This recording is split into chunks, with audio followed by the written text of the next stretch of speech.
आओ बेटा, तुम हमारे घर की लक्ष्मी बनकर आई हो। अब इस घर को अपने गुणों और प्रेम से हरा भरा रखना। जी मम्मी जी। अब तुम इस घर की बहू हो तो घर की परंपरा, मान मर्यादा का पालन करना। क्या पापा, अभी भाभी अभी अभी घर में आई हैं और आप इतनी भारी भारी बातें करने लग गए। जूली बेटा सही कह रही है, तेरी भाभी बहुत थक गई होगी, जा इसे कमरे में ले जा, आराम कर लेगी। हाँ मम्मी। सोहम तू भी जाकर आराम कर ले, बहुत रात हो गई है। हाँ मम्मी, गुड नाइट। सोहम कल ऑफिस पहुंच जाना, 9 बजे तक बहुत काम है। आज पायल और सोहम की शादी थी। पायल अपने ससुराल आ गई थी। रात का वक्त था। पायल का गृह प्रवेश करवाकर सभी अपने कमरे में आराम करने चले गए। पायल और सोहम भी अपने कमरे में गए। एसी ऑन कीजिए ना प्लीज सोहम, बहुत गर्मी हो रही है। पायल, हमारे यहाँ एसी नहीं है, हम तो ऐसे ही फैन की हवा में ही सोते हैं। पर क्यों? आपका करोड़ों का अपना बिजनेस है और घर में एसी तक नहीं है। हाँ, क्योंकि एसी हेल्थ के लिए अच्छा नहीं होता, इसकी आदत पड़ सकती है ना। और फिर हम खिड़की खोल के सो जाते हैं, बाहर गार्डन से इतनी अच्छी हवा आती है। पर मुझे तो एसी के बिना नींद ही नहीं आती। आप कल ही एसी लगवा लीजिए। नहीं, बिल्कुल नहीं, हम जैसे चलते आ रहे हैं वैसे रहेंगे, तुम्हें भी ऐसे ही रहना पड़ेगा। अरे बाबा, ट्राई तो करो, सोने के लिए नींद आ जाएगी। पायल बेचारी के पास कोई चारा नहीं बचा था। वो बिस्तर पर गई और चुपचाप अपनी आंखें बंद कर ली। थकी होने के कारण उसे नींद भी आ गई। अगले दिन सुबह पायल तैयार होकर बाहर आई। पायल बेटा तैयार हो गई ना, अब जरा सबके लिए चाय बना ले। जी मम्मी जी, बनाती हूँ। नाश्ता क्या बनाना है? नाश्ते में बेटा छोले पूरी बना लेना और मीठे में खीर। तभी घर की डोरबेल बजती है। अब ये सुबह सुबह कौन आ गया? पायल बेटा जरा दरवाजा खोल कर देख तो कौन आया है। जी अभी देखती हूँ। पायल ने दरवाजा खोला। लीजिए पापा जी, बिजली का बिल आया है। हाँ बेटा, ला दे। सोनम जरा इधर तो आ, देख बिजली का बिल आया है, इसे जाकर आज भर देना। पापा आज नहीं, कल भर दूंगा, आज थोड़ा लेट हो गया ना, काउंटर पर लंबी लाइन होगी। अच्छा ठीक है बेटा, पर याद से बिजली का बिल भर देना। पिछले महीने भी तूने आज कल करते हुए बिजली का बिल भरा ही नहीं था। इस बार दोनों बिल याद से भर देना, वरना बिजली कट जाएगी हमारे घर की। अभी सोहन और राजेंद्र बात कर रहे थे कि पायल चाय बनाकर ले आई। पापा जी, बिजली बिल भरने के लिए जाकर लाइन पर लगने की क्या जरूरत है? मुझे दीजिए, मैं ऑनलाइन भर देती हूँ बिल। फालतू में इतना परेशान क्यों होना? अरे नहीं बहू, कोई जरूरत नहीं है ऑनलाइन बिल भरने की, ये सब बेकार चीजें हैं। पता चलेगा हमने ऑनलाइन बिजली बिल भर भी दिया और फिर बिल पे हुआ ही नहीं। इलेक्ट्रिक डिपार्टमेंट ने हमारी बिजली काट दी। पता नहीं क्या क्या स्कैम होते हैं आजकल, हमें इन सब चक्करों में नहीं पड़ना। मैं कल लाइन लगाकर बिजली बिल भर दूंगा। पायल बेटा तू जाकर जल्दी से नाश्ता बना ले, तेरे पापा जी और सोहम को ऑफिस भी तो जाना है। हाँ भाभी, और मुझे कॉलेज भी जाना है। आज मेरे कॉलेज में प्रोग्राम है और मुझे परफॉर्म भी करना है। अरे वाह दीदी, ये तो बहुत अच्छी बात है। आप जल्दी से रेडी हो जाइए, मैं अभी नाश्ता बना देती हूँ। आप भी चलिए ना भाभी मेरे साथ कॉलेज, मुझे अच्छा लगेगा और आप मुझे वहां अच्छे से तैयार भी कर देंगी। हाँ बेटा चली जा तू जूली के साथ नाश्ता करके। ठीक है मम्मी जी। अब पायल ने सबके लिए नाश्ता बनाया, सबने नाश्ता किया। तब लीलावती ने कहा, सोहम तो ऑफिस जा रहा है ना, तो जूली और पायल को कॉलेज भी छोड़ता जा। ठीक है चलो, मैं भी ऑफिस चलता हूँ, आज एक इम्पोर्टेंट मीटिंग है। अब सभी जाने के लिए घर से बाहर निकले।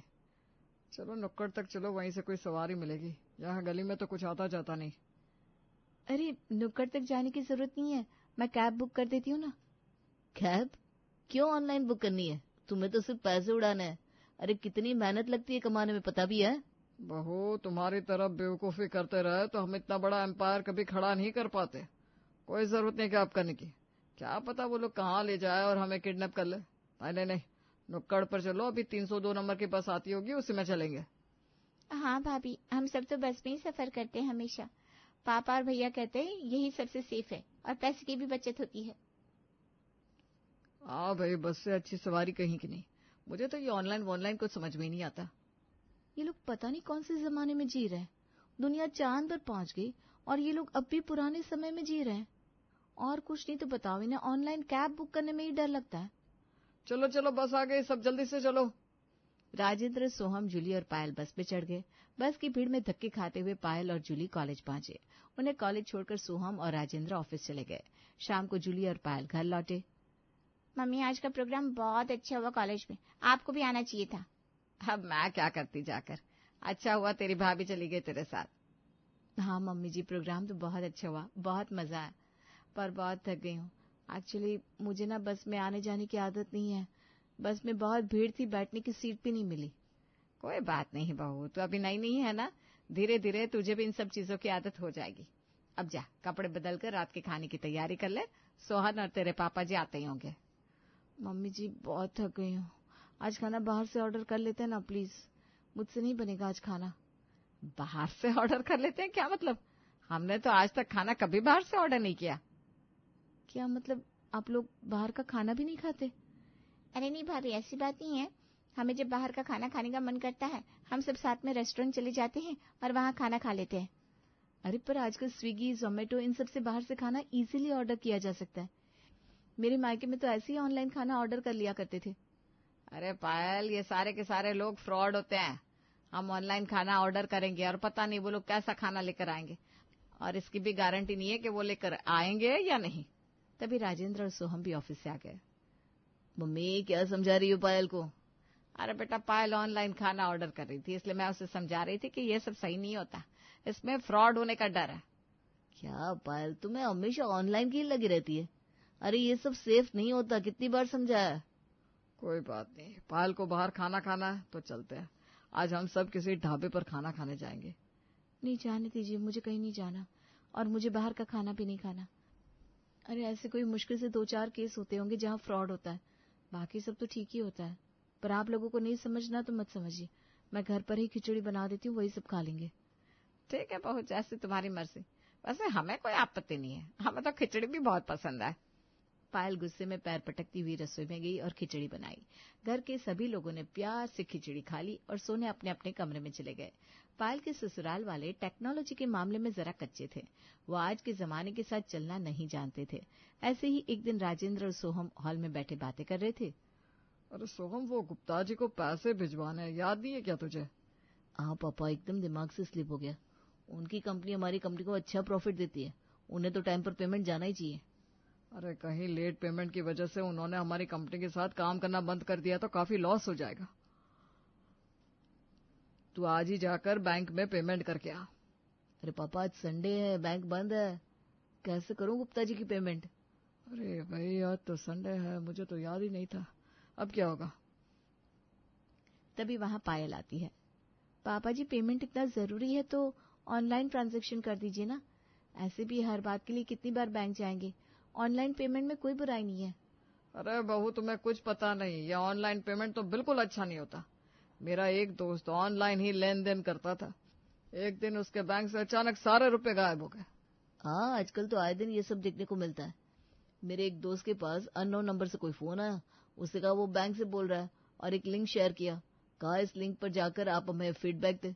मेरे दोस्त ने जैसे ही लिंक को टच किया, उसके अकाउंट से सारे पैसे गायब हो गए। देखिए, होना हो तो कुछ भी हो सकता है। थोड़ी सी सावधानी से अगर हम ऑनलाइन कुछ भी ट्रांजैक्शन करते हैं या कुछ बुकिंग करते हैं तो फ्रॉड होने के चांसेस बहुत कम होते हैं। अब आपके दोस्त को ही ले लीजिए, अगर उन्होंने उस लिंक को टच ही नहीं किया होता और थोड़ी सावधानी बरती होती तो उनके पैसे नहीं गए होते। ऐसे ही किसी की बातों पर भरोसा नहीं कर लेते। वही तो मैं भी कह रहा हूँ, ऐसे ही किसी चीज पर भरोसा नहीं किया जा सकता। बाई चांस अगर कुछ ऐसा वैसा हो गया तो हम तो बर्बाद हो जाएंगे। इसीलिए मैं गुप्ता जी से आज बात करके उन्हें समझा दूंगा और कल बैंक जाकर मैं उन्हें पेमेंट कर दूंगा। जैसी आपकी मर्जी, आप लोगों को समझना मेरे बस की बात नहीं है। पूरी दुनिया आज ऑनलाइन पेमेंट कर रही है, कैशलेस इंडिया बन रहा है, और ये है कि अभी भी इस बात पर अटके हैं, कहीं कुछ हो गया तो। पायल वहां से चली गई। शाम को घर के सभी लोग हॉल में बैठकर चाय पी रहे थे, तभी लाइट चली गई। अरे अचानक लाइट को क्या हुआ? ये कैसे चली गई? बहुत तेज गर्मी हो रही है, ऊपर से लाइट चली गई, पंखा भी नहीं चल रहा।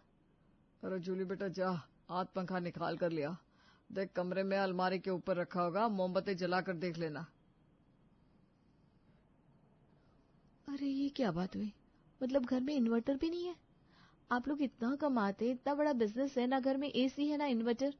अरे जब ऐसे ही रहना है तो इतने सारे पैसे कमाते क्यों हैं? क्या करेंगे इतने पैसों का? तभी जूली सबके लिए हाथ पंखे ले आती है। राजेंद्र हाथों से पंखा झलते हुए कहते हैं, अरे बेटा, पैसा कमाते हैं इसका मतलब ये तो नहीं कि फालतू चीजों में खर्च किया जाए। लाइट कभी कभी ही जाती है, आजकल ज्यादा लाइट जाती कहाँ है जो इन्वर्टर पर पैसे वेस्ट की जाए। थोड़ी देर में आ जाएगी लाइट। हाँ, हमने एक एक पैसा जोड़कर ये सब बनाया है। बिना मतलब की चीजों पर हम पैसे नहीं उड़ा सकते। वो पापा मम्मी, आज रात लाइट नहीं आएगी। क्यों, ऐसा क्यों कह रहे हो बेटा?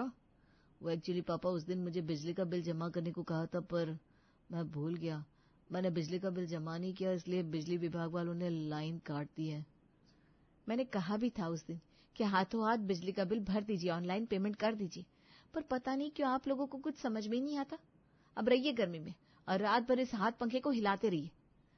अब घर वालों से कुछ कहते नहीं बना, क्योंकि पायल की बात ठीक भी तो थी। पूरी रात इस तरह गर्मी में हाथ पंखा झलते हुए निकली। अगले दिन सोहम सुबह बिजली का बिल भर कर आया, तब जाकर उनके घर में लाइट आई। तभी राजेंद्र ने सोहम से कहा, सोहन, आज गुप्ता जी की पेमेंट भी करनी है। एक काम करो, तुम 5 लाख रुपए लेकर बैंक जाओ और जमा कर दो। मैं उन्हें चेक काट कर भिजवा देता हूँ। ठीक है पापा, मैं पहले बैंक का काम करके फिर ऑफिस जाऊंगा। भैया मुझे भी कुछ पैसे चाहिए थे, वो कॉलेज के कुछ फ्रेंड्स 2 दिन की ट्रिप पर जा रहे हैं ना, तो मुझे भी जाना था।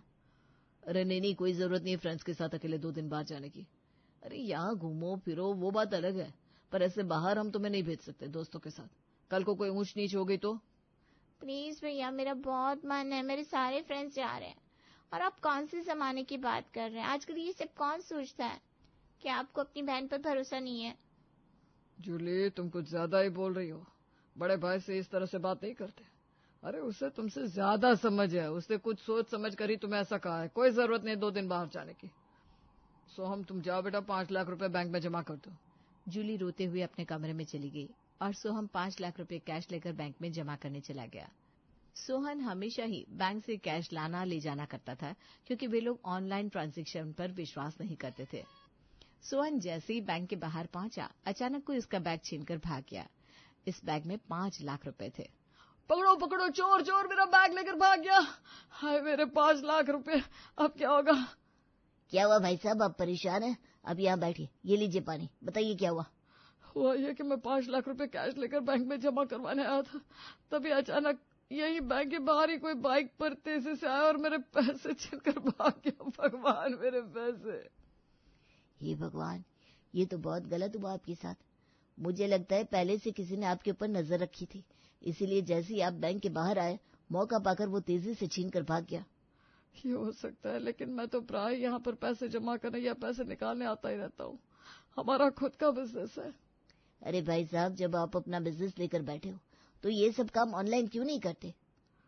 हमें डर लगता है कहीं ऑनलाइन में कुछ फ्रॉड हो गया तो। फ्रॉड तो कहीं भी हो सकता है। अब देखिए, आपके साथ यही रॉबरी हो गई ना। खैर घबराइए मत, चलिए हम पुलिस स्टेशन चलते हैं, FIR दर्ज करवाते हैं। क्या नाम है आपका? आप बड़े भले इंसान है, वरना आज के जमाने में कौन किसे इतना टाइम देता है। मेरा नाम साहिल है। दुनिया में अभी भलाई बची है, आप भरोसा करना सीखिए। दुनिया में अच्छाई भी है और बुराई भी, बस समझ कर आगे बढ़ने की जरूरत है। साहिल और सोहम पुलिस स्टेशन पहुंचे। उन्होंने FIR दर्ज करवाई। तब तक राजेंद्र भी वहां पहुंच गए थे। बेटा सोहम, तुम चिंता मत करो, सब ठीक हो जाएगा। साहिल जी, थैंक यू सो मच। अरे अंकल, कोई बात नहीं, एक दूसरे का काम तो आते रहना चाहिए। तभी इंस्पेक्टर विजय ने कहा, घबराइए मत, हम आपके पैसे वापस दिलाने की पूरी कोशिश करेंगे। क्या ये हो सकता है? क्या पैसे वापस मिल सकते हैं? हाँ, उम्मीद तो है। आज की टेक्नोलॉजी के जरिए हम बहुत कुछ कर सकते हैं। हम आपकी जहां रॉबरी हुई वहां की CCTV फुटेज चेक करेंगे, शायद कोई क्लू मिल जाए। चलिए मैं आपको वहां ले चलता हूँ जहां मेरे साथ ये हादसा हुआ। मैं बैंक के बाहर ही खड़ा था। अब इंस्पेक्टर विजय के साथ वे सभी बैंक के बाहर पहुंचे। तो यही जगह थी ना? आप याद करने की कोशिश करिए, आपने और क्या देखा?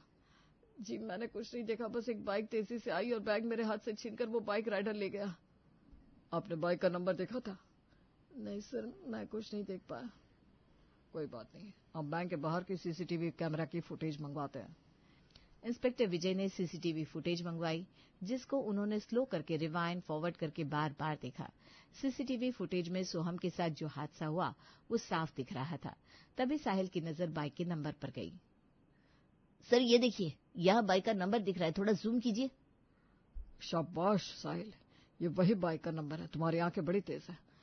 अब इस नंबर की हेल्प से हम उस चोर को धर दबोचेंगे। सिर्फ एक बाइक के नंबर से उस चोर तक आप कैसे पहुंचेंगे? हम ये बाइक का नंबर RTO ऑफिस में भेजेंगे, जिस समय ये पता चल जाएगा कि ये बाइक किसके नाम पर रजिस्टर्ड है। पर उस नाम के तो बहुत लोग होंगे ना सर, हम चोर तक कैसे पहुंच पाएंगे?